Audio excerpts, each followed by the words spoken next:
आपातकाल का वो समय जिसको आज भी सुनते हैं तो रूह कांप जाती है।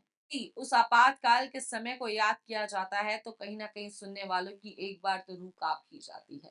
तो आज उसी से जुड़े कुछ किस्से कहानियों को लेकर बातचीत करेंगे। तो फिलहाल आपको बता दें कि वर्तमान कृषि मंत्री किरोड़ी लाल मीणा को लेकर बात करेंगे। तो किरोड़ी लाल मीणा उस वक्त एमबीबीएस के स्टूडेंट थे और जब पुलिस ने उन्हें गिरफ्तार किया, लॉकअप में किरोड़ी को बुरी तरीके से पीटा जाता था। इतना पीटते कि वो बेहोश हो जाते। होश में आते तो फिर मारपीट का सिलसिला शुरू हो जाता। पुलिस चाहती थी कि किरोड़ी अपने साथियों का नाम बता दें, लेकिन हद से ज्यादा टॉर्चर सहने के बावजूद किरोड़ी ने अपने साथी का नाम नहीं बताया।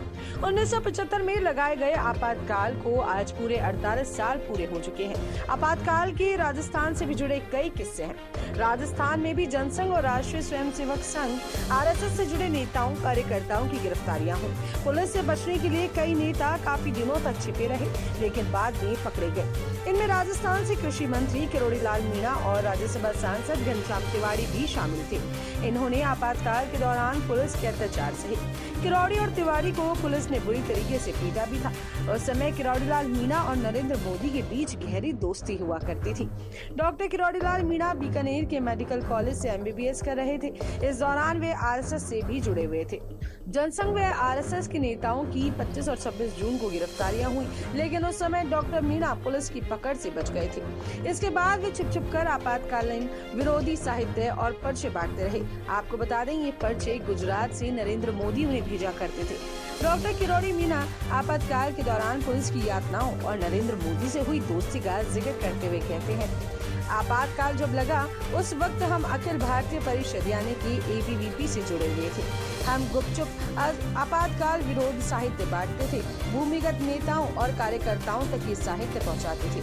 नरेंद्र मोदी गुजरात से पर्चे छपवाकर राजस्थान भिजवाते थे। मैं राजस्थान में उन पर्चों को छिप कर नेताओं कार्यकर्ताओं तक पहुंचाता था। मोदी जी से दोस्ती उस समय हुई थी। मोदी जी गुजरात में और मैं राजस्थान में ये जिम्मेदारी संभाल रहा था। किरोड़ी लाल मीणा ने कहा कि आपातकाल से हम छिप कर साहित्य बांट रहे थे। हमने कई नेताओं और कार्यकर्ताओं तक पर्चे पहुंचवाए। एक दिन पुलिस ने मुझे गिरफ्तार कर लिया। मुझे पर्चे कौन भेजता है, इसके बारे में मेरे से पूछा गया। मुझे इतना पीटते कि मैं बेहोश हो जाता और होश में लाने के बाद फिर पिटाई चालू। पुलिस ने मुझे इतनी यातनाएं दी कि मैं बयां नहीं कर सकता।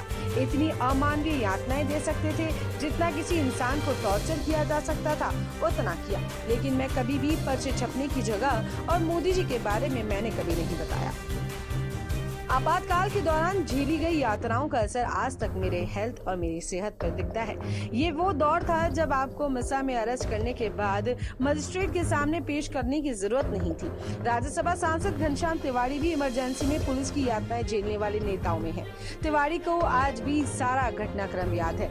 जनसंघ और आरएसएस के उस दौर के ज्यादातर नेताओं को आपातकाल लगते ही अरेस्ट कर लिया गया। जनसंघ के ज्यादातर नेता 2.5 साल तक जेलों में रहे। और आपको बता दें कि इंदिरा गांधी के विरोधी खेमे के कई कांग्रेस नेताओं को भी गिरफ्तार किया गया। इंदिरा गांधी के विरोधी खेमे के कई कांग्रेस नेताओं को भी आपातकाल के दौरान गिरफ्तार किया गया और इन नेताओं में दौलत राम सारंगी प्रमुख थे।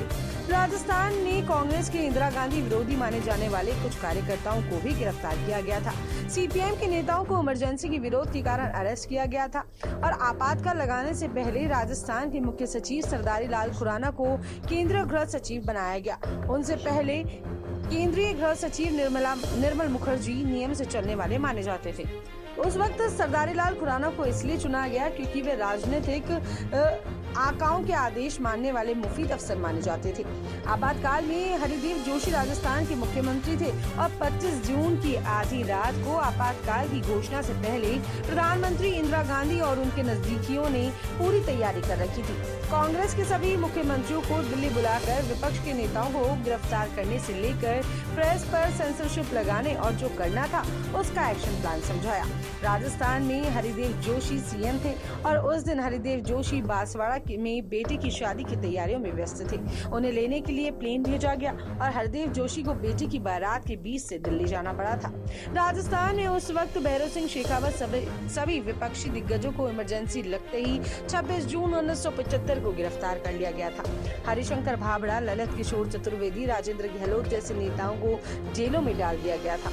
राजेंद्र गहलोत के साथ पुलिस ने कई अत्याचार किए और राजेंद्र गहलोत को पुलिस ने खूब टॉर्चर भी किया, करंट के झटके तक दिए।